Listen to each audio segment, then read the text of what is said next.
and to allocate money to the judiciary. That's the reason for the rush by the executive to allocate specific amount of money to the judiciary. Financial allocation to institutions and state agencies is done by Parliament based on a scrutiny of budget proposals presented by the institutions. In this case, the executive has given itself that role. It is a plain attempt to capture the judiciary through bribery. How else do you say, I'm going to give the judiciary every 3 years, I'm going to increase your budget by 3 billion shillings. How do you know how much the judiciary requires this year, next year, 10 years from now? Not that we oppose the judiciary being given funds, but it should be done through legally channeled institutions and at the request of the judiciary. As I stated throughout the campaign, we believe in the rule of law and democracy. We believe in autonomy and independence of the judiciary and separation of powers between the three arms of government, the judiciary, the executive, and the legislature. The presidential election petition should have been a victory for the rule of law and democracy in Kenya and across Africa. Our expectation has been that every Supreme Court petition and each Supreme Court decision strengthen the rule of law and deepen democracy in our country. Today, I have fears about where Koome's ruling leaves our election and democracy now and in the future. And I'm told they're saying that, 2017, we did give them a ruling in their favor by dismissing, by nullifying election of our sitting president, and then they refused to run in the subsequent election which had been ordered by the judiciary. We did not refuse. We demanded of the IBC to rectify those mistakes that led to the nullification of the elections. And they refused to do so. So us participating in the subsequent election would have meant doing the same thing, the same way, expecting different results. That is the reason why we refused to participate. And it was after a lot of soul searching, and the country knows the details. But this is how it starts. We know how it will end and what the cost of it will be. In the 1960s and 70s, it started as a war against specific individuals and communities.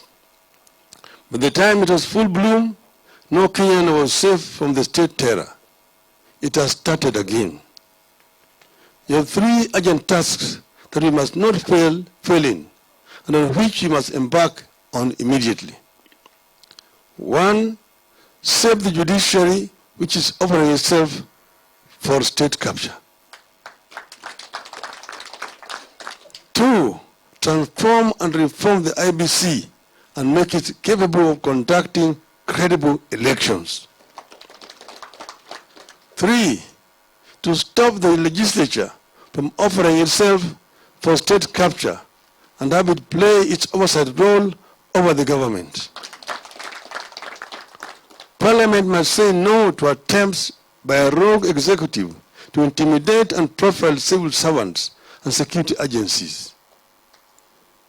Parliament must stand up and preserve our multi-party politics, like statements by Deputy President that the DCI has no business going to offices, DCI should wait.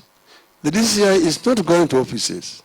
Agencies that go to offices is EACC, not the DCI. But DCI's role is to carry out investigations of crimes and then hand over this to prosecutorial agencies and then thereafter to the judiciary.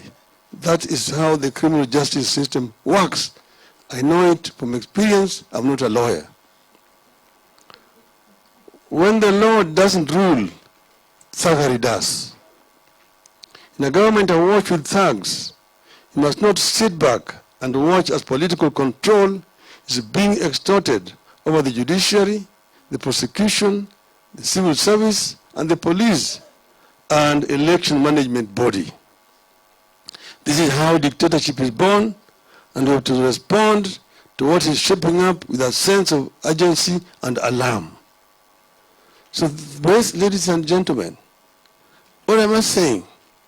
I'm saying that we have a responsibility as Azimio la Umoja One Kenya coalition to take charge, because you're the majority party in parliament, and therefore you're not going there as minority, and make use of your majority in parliament to keep this government in that check. And if you do that, you actually are going to be playing the role which our people had elected you to do. What is happening is that you're not government, or you're not out of government, you're not in government. In our current constitutional dispensation, the government has got 3 arms. There's the executive, there's the judiciary, and there's legislature. So you're part of government. Each one of those 3 arms has got a role to play. Parliament, as an institution, meaning both majority and minority, have a role to oversight the executive. And you're not going to be disadvantaged any more than the others, those who are supposed to be in the ruling party or in the party that controls the executive. You want the same salary, you're getting the same allowances. There's nothing more that the members of parliament from Kenya Kwisha are going to be getting away from what our MPs are going to get. So what do you want to prostitute yourself to go and say, I want to be in government? Which government? The legislature has got, it's part of a government. It's another arm of government. And therefore you have a role to play as a legislature. Therefore don't somebody come to tell you, come to government. Which government? Do you want to become a minister in government? Is it going to make you a cabinet minister? That's when you become part of the executive, not part of the government, because the government includes also the legislature. So our members should walk tall and proud that you're a member or a member of parliament. And you have a role to play, because our people otherwise are going to be fleeced. And the eating is going to start almost immediately. It's going to start almost immediately.